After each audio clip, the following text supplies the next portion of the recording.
supplemental lecture about migration for Unit 5. This is a topic that is relevant for the AP course, but not covered in great detail in the textbook, so I put this lecture together. So here's some of the questions we'll be looking at as we go through this brief lecture. The first cause of 19th century migration was a rise in population. More food means more people who live longer due to advancements in medical technology that came along with the industrial era. Factories tended to be built in cities, which grew massively during the industrial era because of the availability of workers to man the factories and of transportation to move products to distant markets. The process of urbanization created a cycle in which new factories created a demand for jobs, causing workers to leave farms and move to cities. More people working in factories meant a greater demand for manufactured goods, since they are not making them on their own, so even more factories are built.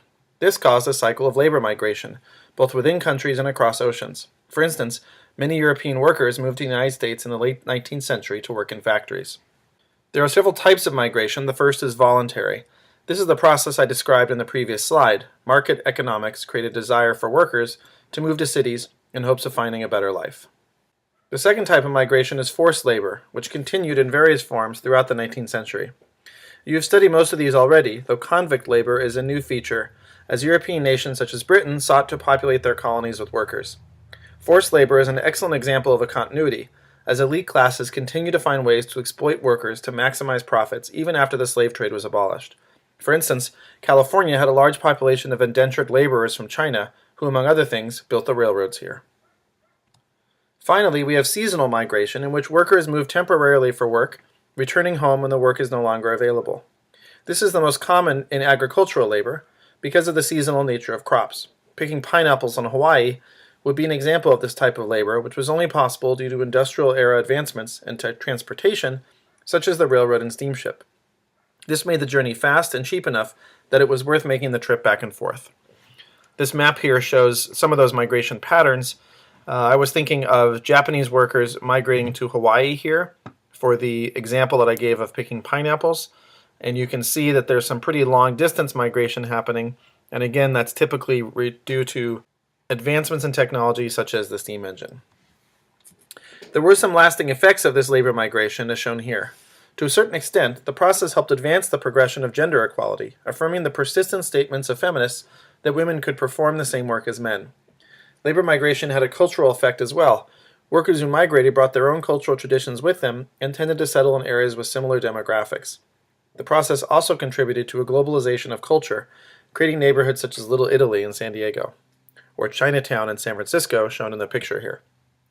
At times, this cultural diffusion created conflict when societies viewed the process in a negative light, taking steps to exclude immigrants.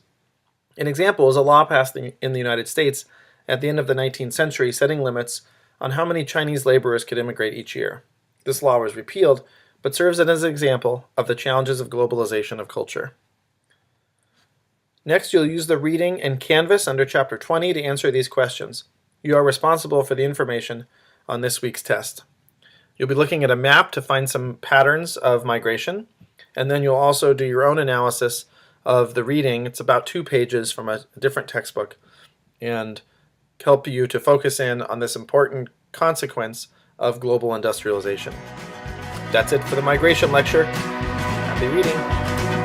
Well, I'm changing all my strings. I'm gonna write another traveling song about all the billion highways and the cities at the break of dawn. Well, I guess the best that I can do now is pretend that I've done nothing wrong, and dream about a train that's gonna take me